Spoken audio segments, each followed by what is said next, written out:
네, 다음으로 두 번째 주제 강연은 주식회사 아크릴 박외진 대표님께서 리턴 앤 스테이 디지털 휴먼으로 만나는 보온 인물들에 대한 주제로 발표하시겠습니다. 여러분 큰 박수 부탁드리겠습니다. 네, 안녕하십니까. 저는 방금 소개받은 아크릴의 대표 박외진이라고 합니다. 오늘 이런 귀한 자리에 초대해 주셔서 무척 영광이고 감사드린다는 말씀부터 하고 싶습니다. 아크릴은 인공지능 기업입니다. 그래서 시장에서 고객들이 원하는 인공지능을 만들고자 할 때 그 과정을 도와드릴 수 있는 그런 소프트웨어 제품들을 시장에 공급하는 그런 기업입니다. 그러다 저희가 2023년에 보훈부와 함께 저희들에게 정말로 중요하신 그 근현대사에서 지금 현재 정부를 구성함에 있어가지고 어찌 보면 태산북도 같은 이런 보훈 영웅 3분을 디지털로 복원하는 사업을 수행할 수 있는 기회를 감사하게 가질 수 있었습니다. 그래서 오늘은 그 과정에 관한 말씀을 공유를 드리려고 하고요. 이전에는 주로 요즘 저희들에게 이제 화제가 되고 있는 라지 랭귀지 모델의 활용 사례로서 주로 인공지능 커뮤니티에서만 발표를 하다가 오늘 이런 문화 유산과 같은 뜻깊은 논의를 할 수 있는 장에서 이 말씀을 드리게 된 건 저한테는 첫 번째이자 무척 뜻깊은 그런 자리인 것 같다는 술회를 먼저 말씀드립니다. 이게 박수 받을 얘기인가요? 네. 그래서 전체적으로 저희가 해왔던 일들을 좀 어찌 보면 간략하게 좀 말씀을 드리려고 해요. 디지털 휴먼과 관련돼서는 뭐 금융 쪽에서도 그렇고 굉장히 많은 곳에서 많은 분들이 다양한 활용을 해 오셨습니다. 뭐 최근에도 보시면 아시겠지만 뭐 CFO에서도 젊었던 시절에 그 유명인들의 모습을 복원한 이런 것들 많이 보셨을 거예요. 네, 어쨌든 산업적 가치라는 측면에서 보자면 뭐 여러 가지 축을 놓고 말할 수 있겠습니다만 크게 두 가지 정도 축을 놓고 보자면 일단 시각화를 강조할 것이냐 아니면 휴먼이 갖고 있는 지능을 강조할 것이냐라는 측면이 존재할 겁니다. 가장 바람직한 건 저 두 가지가 같이 구현이 되는 건데 문제는 비용이죠. 그리고 휴먼을 지속적으로 유지하고 운영해 나가기 위한 그런 것까지 생각을 해야 되다 보니 어찌 보면은 태길의 이슈가 된 부분도 있습니다. 또 하나는 만들어진 휴먼이 얼마만큼 다양하게 움직이고 활용될 수 있느냐라는 측면이 있습니다. 지금 Y축에서는 그래서 그런 부분을 제한적 활용, 역동적 활용이라고 표현을 했거든요.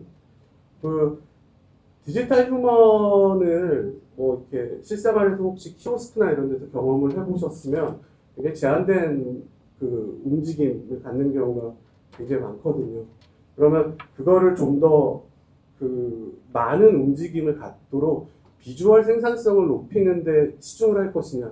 그러면 트레이드 오프로 당연히 고퀄리티의 그래픽 자원들을 일정 부분 희생해야 되는 부분이 있거든요.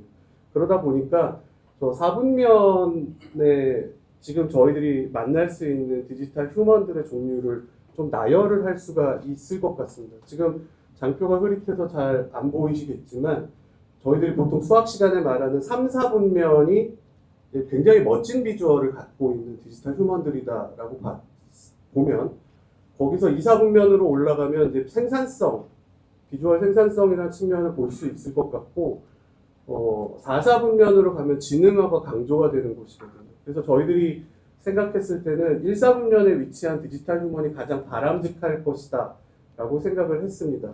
즉 지능화가 어느 정도 되어서 사용자와 소통하는 경험을 제공할 수도 있고 어느 정도의 생산성을 갖춘 비주얼 에셋이 그렇게 높은 비용이 아닌 상태로 플랫폼화돼서 제공될 수 있다면 이게 좋지 않을까라고 생각을 했습니다. 특히 이 디지털 헤리티지라는 측면에서 우리 국격에 맞는 보훈 인물 분들을 디지털 복원한다라는 차원으로 봤을 때는 국민들과의 소통이라는 것이 중요하기 때문에 저희들은 일단 일사분면에 위치하는 디지털 휴먼을 만들어야 된다라고 생각을 했고요. 그리고 저런 디지털 휴먼이 나타났을 때 우리가 생각할 수 있는 수많은 파급 효과가 있을 건데 가장 중요한 파급 효과로 생각했던 것 중에 하나는 여러분들 많이 아시겠지만 국가 보훈 의식이라는 조사가 있습니다. 그래서 한 6개, 5개 정도 되는 지표로 매년 시행을 해요. 그래서 보훈 인물들을 얼마나 많이 알고 계시는지, 그리고 국가 보훈 사업들에 대해서 관심이 얼마나 많으신지 이런 것들을 설문조사하는 게 있어요. 그래서 한 6점 척도 발표가 되는데 한국행정학회랑 국가보훈부에서 발표한 자료에 의하면 국가보훈 점수가 1%가 올라가면 5조 원의 경제적 파급 효과가 나타난다고 밝히고 있습니다. 그러면 보훈의식이 올라가는데 국민총생상과 어떤 연결이 있느냐? 국민 갈등이 줄어든다고 해요. 그래서 갈등에 소모되는 사회적 비용이 줄어들기 때문에 그만큼의 경제적 생산성이라는 것을 경험할 수 있다고 합니다. 그러니까 바꿔 말하면 보훈 유산을 우리가 얼마만큼 잘 확산시키고 알리느냐라는 것은 그 자체가 갖는 의미도 있지만 국가 발전을 위해서도 굉장히 큰 의미를 갖는 사업이라고 말씀을 드릴 수가 있겠습니다. 그 OECD에 있는 국가들 중에서 우리나라는 현재 12위 정도 되는 국가보훈의식을 갖고 있다라고 알려져 있고 1위가 노르웨이, 2위가 핀란드 이런 식으로 북유럽에 있는 국가들의 보훈의식이 높은 걸로 일반적으로 알려져 있습니다. 그래서 저희들이 아까 말씀드린 그 일사분면에 존재하는 디지털 휴먼을 만드는데 그 전략을 어떻게 가져갈까를 고민하면서 이제 세웠던 전략이 Return and Stay입니다. 그래서 사료 속에 그리고 우리들의 어떤 이야기 속에 존재하는 그런 인물들을 현실로 모셔온다라는 그런 돌아온다라는 측면 그리고 디지털라이즈로 가능한 한 저희가 접근 가능한 모든 데이터들을 이용해서 진흥화시키겠다. 복원의 의미도 있는 거죠.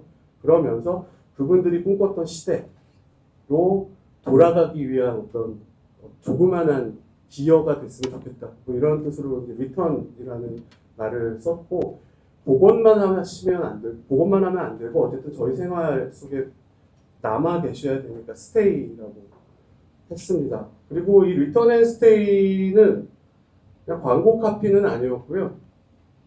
저희들이 핵심적으로 추진하고자 하는 전략들을 모두 담아낸 것입니다. 그래서 리턴의 R은 리스토어죠. 그래서 인공지능 기반으로 양방향 대화를 할 수 있도록 지능화시키겠다라는 것이고 두 번째는 만들어진 디지털 휴먼과 관련된 다양한 오프라인 전시 설치까지도 이제 지원을 하겠다라는 측면이 있습니다. 그래서 엑시비션이고 세 번째는 저희들이 만들어낸 그런 디지털 휴먼들이 국민들께 알려지지 않았던 그리고 평상시에 모르셨던 내용들을 전달할 수 있는 그런 티칭의 역할을 수행할 수 있어야 된다는 것입니다.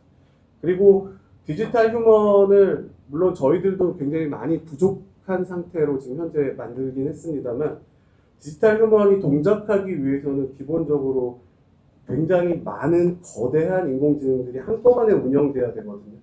그리고 디지털 휴먼은 아시겠지만 인공지능뿐만 아니라 굉장히 많은 데이터들, 그리고 3D 그래픽 어셋들, 많은 자원들이 일괄되게 관리가 돼야 되다 보니까 통합적 관리를 위한 플랫폼을 만드는 것이 굉장히 중요했습니다. 그리고 당연히 보훈 인물들을 복원함에 있어서 그분들에 대한 어떤 존경이라는 측면을 늘 갖고 진행을 해야 됐었고 그리고 온 오프라인 모바일까지 연결을 하는 그런 네트워크까지 이제 고민을 해서 저희들이 이 사업을 추진하는 전략으로 삼았습니다. 그리고 스테이는 그렇게 복원이 된 후에 이제 운영에 대한 것입니다. 그래서 당연히 국민분들과의 공감이라는 걸 구현을 해야 되고, 그리고 신뢰성 있는 그런, 아까 이전에 이제 안 교수님께서 이제 고증과 관련된 말씀을 주셨는데, 이거는 게임이 아니기 때문에 굉장히 트러스트워스한 그런 복원이 될 수 있어야 되는 거고, 그리고 이 자체가 국민들과 만난다는 자체를 통해서 굉장히 감동적 이벤트가 되길 원했습니다. 이게 그 아카데믹 리터러처에서는 이모션이란 말 대신 어펙트란 말을 많이 쓰거든요. 그래서 이제 감성적인, 감동적인 그런 일이 됐으면 좋겠고, 그리고 계속 진화하고 발전해 나갈 수 있는 다이나믹함을 구현해야 된다고 생각을 했습니다. 그래서 이런 전략하에서 보훈부 디지털 휴먼 사업을 전개해 나갔고, 이 전체 과정에서 되게 중요하게 생각했던 한 9가지 정도를 좀 말씀을 드려보면, 일단 첫 번째는 인공지능이다 보니까 데이터 수집부터 시작을 해야 되죠. 그리고 데이터는 뭐 굉장히 다양한 사료들을 수집을 해야 될 겁니다. 그리고 저희들이 복원해야 되는 대상이 실제 했던 분들이다 보니까 저희들이 정확하게 다 알 수는 없지만, 어쨌든 사료나 만약에 사료가 부족하다면 국민들께 전달 드릴 수 있는 그분들의 아이덴티티라는 것을 되게 중요하게 정해야 된다고 생각을 했습니다. 그래서 페르소나를 정의하기 위해서 굉장히 다양한 사료들을 수집하는 과정을 진행했고, 문화유산 쪽 하시는 분들은 다 아시겠지만, 레퍼런스 모델들이 있거든요. CIDOC, CRM 같은 국제박물관협회에서 제시하고 있는 온톨로지 같은 것들도 있어서 인물 관계 사건 이런 식으로 저희들이 수집한 데이터를 약간 좀 표준화하기 위해서 좀 많이 노력을 좀 했습니다. 그리고 아무래도 이제 외형 구현이 또 중요한데, 이전에 또 여러 번 복원이 되신 적이 있거든요. 비주얼적인 측면에서 보면 그 모든 것들이 전부 다 훌륭했습니다. 근데 이제 아무래도 그런 어떤 것들을 참고 삼아서 더 좋게 만들기 위해서 굉장히 애를 썼습니다. 그래서 이제 언리얼을 이용했고 4K 이상 해상도를 갖도록 복원을 했고요. 그냥 저희들이 처음에 복원 과정에서 이제 제작했던 것들입니다. 그래서 몇십만 개의 폴리곤들로 이미지들을 모델링을 했고, 이 비주얼을 담당했던 기관은 저희는 아닙니다. 저희는 인공지능을 하는 기관이니까. 여러분들 작년에 방송됐던 고려거란 전쟁이라는 KBS 드라마를 알고 계시나요? 고려거란 전쟁의 전체 CG를 담당했고 제작에 참여했던 비브 스튜디오에서 이 작업을 해주셨습니다. 참고로 비브 스튜디오는 2017년에 MBC에서 발표했던 너를 만나다라는 정말로 슬픈 일이죠. 지금 세상을 떠난 딸을 VR로 복원해가지고 엄마와 만나게 하는 다큐멘터리로 굉장히 많이 알려져 있는 그런 회사입니다. 그래서 비브 스튜디오에 있는 굉장히 많은 디자이너랑 엔지니어 분들이 참여를 하셨고, 각각의 기념관과 보훈부의 피드백을 받는 과정을 굉장히 많이 거쳤습니다. 그리고 이제 음성이 있어야 되지 않습니까? 근데 안타깝게도 지금 현재 남아있는 음성은 김구 선생님 음성 6성 한 6분 정도 조악하게 녹음되어 있는 것이 전부이거든요. 그래서 음성을 복원하기 위해서는 인류학적인 접근을 할 수도 있겠습니다만, 어쨌든 국민분들과 소통을 함에 있어서 가장 편안함을 제시하면서 아이덴티티를 해치지 않는 음성이라는 것을 찾는 데 주력했습니다. 그래서 그 보훈부에서 직접 심사를 하시고 선정이 되신 성우분들의 음성 데이터를 수집을 해서 이 과정을 진행을 했습니다. 그래서 사실은 김구 선생님 음성을 그대로 사용을 하는 시도를 처음에는 했었고요. 요즘에 다들 잘 아시는 것처럼 생성형 인공지능이 굉장히 잘 발달됐기 때문에 아시는 분들은 아시겠지만 2025년 대학 수능 문제에서도 생성형 AI가 국어의 지문으로 출제가 됐었죠. 그 정도로 좀 널리 알려져 있다 보니까 작은 데이터로도 어느 정도는 가능합니다만 보훈부에서는 음성을 어쨌든 국민들께 전달해주는 음성을 좀 더 편안한 방식으로 하는 것이 어떨까라고 의견을 주셔서 최종적으로 이제 선택된 음성은 이렇습니다. 이게 소리가 날까요? 젊은 시절 겪은 일제의 압박과 적의 아픔을 극도하는 눈물을 보내들었습니다. 네, 스피커가 약간 주억합니다만 아무튼 이게 최종적으로 구현이 된 김구 선생님의 목소리입니다. 그래서 이제 음성까지 만들게 되었고 그 다음에는 이제 그러니까 국민분들이랑 소통하기 위한 시나리오를 준비를 해야 되지 않습니까? 근데 어떤 질문들을 하실지 너무 궁금해서 일단 저희들이 기본적인 사실과 관련된 저희들이 보통 이제 질의응답, 퀘스천 앤서링이라고 하면 두 종류를 고민을 해야 되거든요. 하나는 사실에 근거한 질문들이 올 것이다. 그러니까 팩토이드 퀘스천이라고 합니다. 그리고 나머지는 어떤 종류의 정답이 없는 질문들, 칩챗이라고 하거든요. 그러니까 이 두 가지를 전부 다 준비를 해야 되는데 일단 사실 기반 퀘스천, 팩토이드 퀘스천은 사료를 기반으로 만들어낼 수밖에 없으니까 일단 중심이 되는 그 각 인물분들의 중심이 되는 사료를 이제 하나씩 선정을 했고요.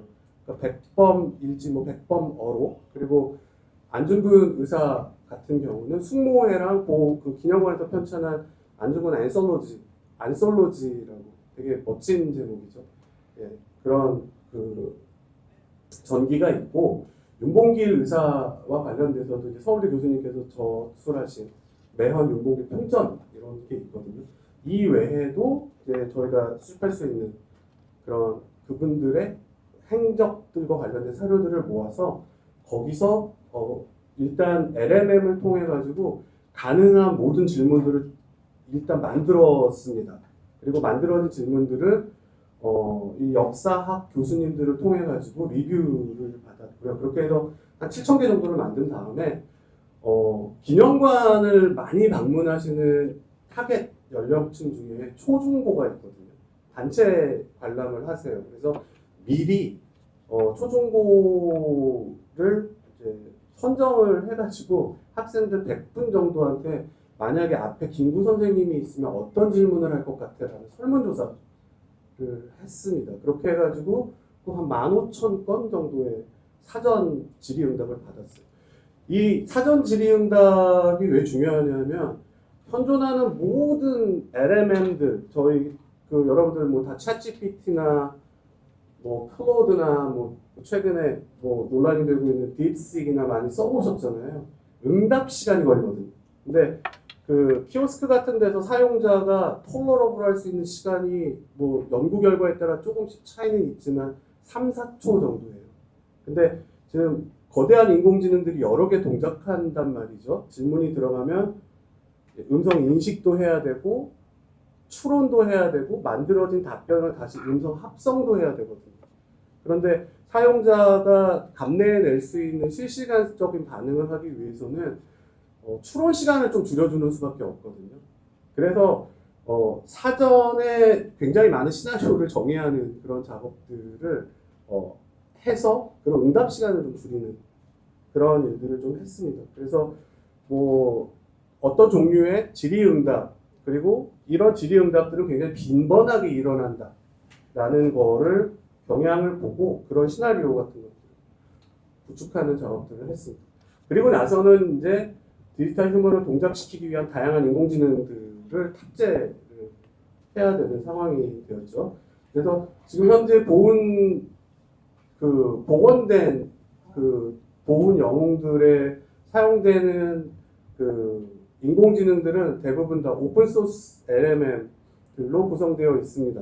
그래서 주로 메타의 라마 같은 것들을 써서 만들었고 일단은 키오스크, 그러니까 지금 기념관에 가시면 키오스크를 보실 수가 있거든요. 키오스크에 이렇게 다가가시면 저기 앉아 계시다가 일어나셔서 이렇게 다가오십니다. 그래서 사용자를 왔다는 걸 감지하는 시각지능이 필요하고, 그리고 이제 대화를 하셔야 되니까 음성 인식, 합성, 그죠? 스피치 투 텍스트, 텍스트 투 스피치 모두 필요하고, 저희들은 오픈 AI의 위스퍼라는 모델을 썼고요. 굉장히 높은 성능을 갖고 있어요. 그리고 이제 대화를 해야 되는데, 아까 그 초중고 학생들에게 이제 조사를 하고 저희들이 그 각각의 인물들의 주요 사료에서 뽑아낸 그런 사용자 시나리오들을 지식 그래프라는 걸로 만들어서 데이터베이스에 넣고, 지식 그래프에서 이제 매칭을 하는 식으로 그 진행을 1차적으로 하고, 만약에 거기에 없는 질문이면 추론을 직접 하는 방식으로 진행을 했습니다. 그래서 저 보시는 것처럼 굉장히 많은 인공지능이 쓰입니다. 그리고 이게 질문이 이게 대답해서는 안 되는 질문들이 있지 않습니까? 이거 오픈 AI의 챗GPT도 보시면 메디테이션 팔러시라고 중재 정책이 있어요. 그래서 절대로 받지 않거나 응하지 않아야 되는 그런 종류의 질문들이 있거든요. 이거는 이제 질문의 의도 분석이라는 걸 하게 되어 있어요. 인텐트 어널리시스라는 걸 하게 됐는데, 그쪽과 관련된 엔진이 별도로 인공지능으로 또 탑재가 돼요. 그래서 보시는 것처럼 기본적으로 6개 정도, 근데 실질적으로는 한 8개 정도 되는 인공지능이 하나의 플랫폼 상에서 동작하는 그런 방식으로 구현이 됐습니다. 그래서 그 지금 현재 저희들이 만들어 놓은 플랫폼과 인공지능들은 국가정보자원관리원, 저희들이 국자원이라고 불리는 곳에 설치가 되어 있습니다. 그리고 각 기념관별 키오스크, 그리고 이렇게 연결이 되어 있어요. 그래서 기념관의 키오스크 같은 데 가서 앉으시면 이제 그 인식을 하고, 그러니까 키오스크 내에도 GPU 서버가 들어있거든요. 그래서 거기서 먼저 이제 간단한 종류의 그 사전 인식을 위한 인공지능이 동작을 합니다. 그리고 이제 발화를 하시면, 그러니까 질문을 하시면 그거를 이제 텍스트로 인식을 한 다음에 국자원에 있는 인공지능 그 인프라로 그 해당 내용을 전달을 해서 어떤 종류의 그 카테고리에 대한 질문인가, 뭐 역사적 사실인가, 날씨인가, 아니면 취미인가, 뭐 이런 것들을 이제 처음에 의도 인식을 해서 분류를 해내고, 그리고 저 의도가 분류가 됐다고 해서 이거를 반드시 막아야 되는 질문인지는 또 알 수가 없어서, 저 부분은 보훈부와 협의를 통해서 예를 들어 정치적 성향이라든지 종교 뭐 이렇게 몇 가지 이제 걸러내는 그런 작업을 했고, 그 이후에 이제 대화 엔진으로 들어가서 시나리오 데이터에 있는지부터 먼저 보고, 없으면 역사적 사실에 기초한 LLM에 추론을 시킵니다. 소위 이제 많은 분들이 아시는 RAG, 랩과 관련된 그런 기술로 구현된 인공지능이 동작을 하고, 만들어진 답변은 이제 음성 합성시키고, 음성 합성에 맞춰서 3D 어셋을 이제 동작을 시키게 됩니다. 근데 이 과정에서 어려웠던 점 중에 몇 가지가 있는데, 그 중에 하나가 입술과 발화를 맞추는 기술, 립싱킹. 이거는 지금도 굉장히 많은 연구 결과들이 발표되고 있는데, 한글 발화에 대해서는 아직까지 만족스러운 결과가 잘 안 나오고 있는 것이 현실인 것 같습니다. 이 부분은 더 많은 연구가 좀 필요한 것 같고, 두 번째는 인공지능이 가져야 되는 주요한 원칙 중에 하나가 사용자 개입을 어느 정도로 조절할 건가에 대한 거예요. 그러니까 저희들이 서로 대화를 할 때 제 말을 끊고 상대방이 얘기를 하는 경우가 있잖아요. 그죠? 근데 그래도 되는 경우도 있겠지만, 일반적으로 포멀하게 대화할 때는 말을 끊으면 안 되잖아요. 그러니까 사용자가 발화를 했는데 이게 멈춘 건지 확인하는 게 굉장히 좀 어려웠습니다. 그러니까 내가 발화를 계속하고 있는데 답변이 생성되면 이상하잖아요. 그래서 그 부분은 아직까지도 완벽히 해결되었다라고 보긴 좀 어려워요. 그러니까 그 부분을 이전에 했던 많은 그 어떤 뭐 그 서비스들을 보면 답변 제출 뭐 이런 버튼으로 강제화시키게 해놨거든요. 근데 저희는 그렇게는 하지 않았고, 일정 기간의 침묵이 지속되면 발화가 끝났다라고 이제 했습니다. 물론 침묵 시간만 본 건 아니에요. 이게 종결형의 인텐트를 갖고 있는지를 먼저 판단하고 충분한 시간이 지났는지를 확인한 후에 발화를 시작하는 방식으로 그 부분 조절하는 게 실제로는 제일 어려웠어요. 립싱크랑 발화 조절이 좀 어려웠고 그리고 인공지능이 생성할 수 있는 수많은 답변들이 있습니다. 근데 그거를 제어하고 절제시키는 과정이 또 어려웠습니다. 네. 왜냐하면 김구 선생님께서는 또는 이제 안중근 의사께서는 이런 종류의 발화를 이제 어떤 국가보훈부의 어떤 그 정책에 맞춰서 제어를 하는 부분 이런 것들이 좀 그러니까 개발사가 이제 그 할 수 있는 그런 종류의 일은 아니었던 것이죠. 그리고 이제 일곱 번째로 오프라인에서도 디지털 휴먼의 어떤 경험을 연장하기 위한 그런 설치 작업들을 했습니다. 그래서 안중근 기념관, 남산공원에 있는 안중근 기념관에 가시면 생각의 길 해가지고 디지털 휴먼과 함께 그 디지털 휴먼을 활용한 콘텐츠들을 보실 수가 있어요. 그리고 효창공원에 있는 백범김구 기념관이나 그 양재 시민의 숲에 있는 윤봉길 기념관에 가셔도 빛의 순간 뭐 이러한 것들을 이렇게 상호 소통하시면서 그 체험하실 수가 있어요. 뭐 이렇게 김구 선생님의 시계 같은 것들 이렇게 만져보실 수 있고, 물론 가짜죠. 예. 그러면은 이제 그 실감형 콘텐츠 같은 것들이 플레이가 되는 모습을 보실 수가 있습니다. 그리고 키오스크를 선생님이랑 나랑 차를 마시는 것처럼 만들었어요. 그래서 이렇게 자판기 같이 생겼잖아요. 기존에 있는 모든 키오스크들은 굉장히 좀 고급스럽게 만들어서 이렇게 앉으시면 이렇게 다가오시고 그럼 이제 질문을 시작하는. 근데 저희들이 만들 수 있는 모든 기술을 다 적용할 수 있었는데 어쨌든 이게 국가보훈부 사업이고 하다 보니까 그 모든 것들이 다 적용되기에 좀 여러 가지 어려움이 좀 있었던 거는 사실인 것 같습니다. 네, 그리고 이거 만들어진 이런 디지털 결과물들을 어떻게 홍보하고 국민들께 소통하기 위한 다양한 영상들을 만들고 활용을 했습니다. 지금까지 보시면 아시겠지만 뭐 데이터, 시나리오, 음성, 뭐 굉장히 많은 인공지능 너무 많이 필요하잖아요. 그러니까 이런 것들을 통합 관리하기 위한 보훈부에서 쓰실 수 있는 그런 플랫폼을 이제 만들어서 운영 대시보드 그리고 실제 키오스크에서 어떻게 동작하고 있는지 그리고 간단하게 텍스트 같은 것들을 입력하면 뭐 거기에 관련된 뭐 강연을 하실 수 있는 이런 종류의 도구 같은 것들이 구현이 지금 현재 되어 있습니다. 그래서 뭐 의상을 변경한다든지 이런 것들이 다 진행이 돼요. 그래서 저는 향후에 더 많은 모은 영웅들이 복원이 될 수 있는 기회를 가질 것이라고 굳게 믿고 있고 향후에는 좀 더 뭐라 그럴까 일관되게 복원된 영웅분들의 데이터 업데이트와 지능의 업데이트가 체계적으로 일관되게 이루어지기를 바라는 마음으로 통합 플랫폼을 만들게 되었습니다. 그래서 뭐 기념관에 안 가보신 분들을 위해서 간단하게 보여드리면 이렇게 앉아서 이렇게 질문을 하면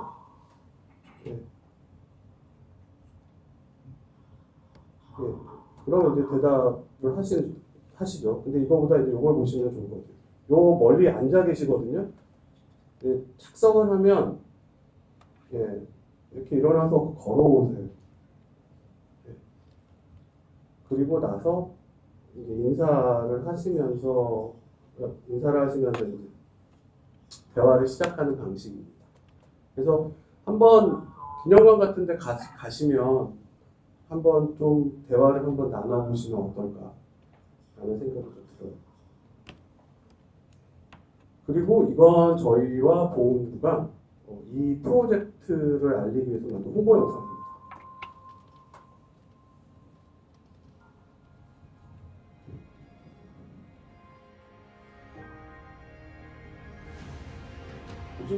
계실 것 같아요. 나는 자랑스러운 태극기 앞에 자유롭고 공부는 정의로운 특성 대한민국의 무궁한 영광을 위하여 충성을 다할 것을 굳게 다짐합니다.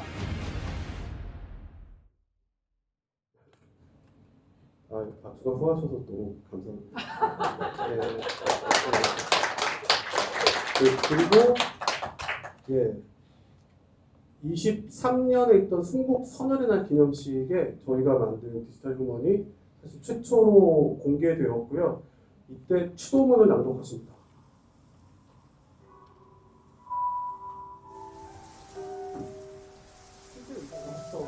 대한민국 27년 12월 23일 임시정부 주석 김구는 순국선열 영령 앞에 아뢰나이다. 을산의학에서 비롯하여 정미 7조약을 지나 경술국치에 이르러 드디어 언어가 끊기니 그 참담함은 오히려 둘째요.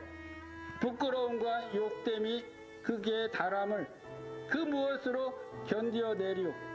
이러한 가운데 한 가닥 찬란한 빛을 일으켜 이 민중으로 하여금 치욕의 날에도 빛을 보게 하고 비참한 시기에도 끊임없이 분발케 함은 과연 누가 주신 것이리요. 우리는 을사년 이후 순국하신 선열 여러분을 꿈에도 잊지 못하나이다.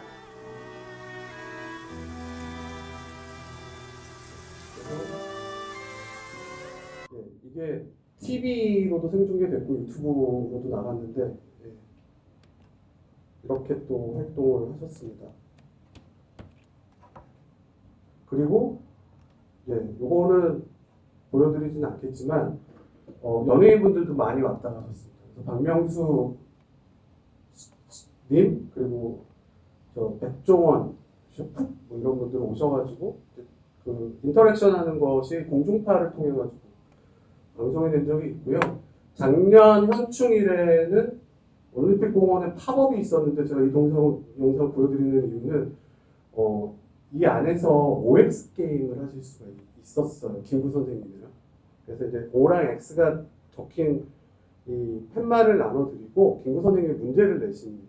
O나 X를 들면 정답이네 이렇게 말씀을 해주시는 건데 저희는 이제 보훈부랑 같이 이걸 기획을 할 때 이게 많이 흥미를 가지실까 했는데 이 영상에서 보여드리고 싶은 건 이 줄쓴 국민들의 모습이에요. 네. 뜻밖의 이렇게 관심이 굉장히 많으셨다라고 좀 보여드리고 싶은 거예요. 그러니까 아이를 안고 이 팝업에 들어가시려고 이렇게 줄을 서 계셨습니다. 그리고 실제로 팝업 내에서는 네. OX를 갖고 이렇게 문제를 하시는데 이걸 너무 국민분들께서 유쾌하게 경험을 하시고 예, 좋아들 해주셔가지고 이런 식으로 말씀하시는 예. 아마 올해도 팝업은 나올 것 같아요. 그리고 지금 광화문에 그 보신 분들 계실지 모르겠는데 에나모픽 그 광고가 나갔어요. 그래서 순국선열의 날, 작년 순국선열의 날을 캠페인하는 그 영상이 그 시간에 맞춰서 지금 송출되고 있습니다. 에나모픽은 입체 광고 말씀드립니다. 그래서 이건 저희가 그 제작한 광고고 보시면은 세 분이 벽을 이제 깨어 부수고 예, 그 벽돌이 막 훅 날라오고 떨어지고 그래요. 그리고 저 안에 태극기가 있고 순국 선열의 날을 세 분이 이렇게 말씀 주신 그런 영상 국가보훈부와 함께 예, 감사합니다. 예. 그래서 아직까지 굉장히 많이 부족하고 좀 많이 아쉽고 그래서 지금도 이 사업은 끝나지 않았습니다. 그리고 올해도 아마 팝업이나 뭐 여러 가지 것들이 이제 계속 만들어지고 좀 더 고도화될 예정인데 어쨌든 되게 조심스럽고 감사한 마음을 갖고 이 사업을 지난 2년간 수행해 왔습니다. 앞으로도 국민분들께 이런 영웅들의 혼을 들려드릴 수 있도록 최선을 다하겠다라는 말씀을 드립니다. 네, 지금까지 아크릴 박예진이었습니다. 감사합니다.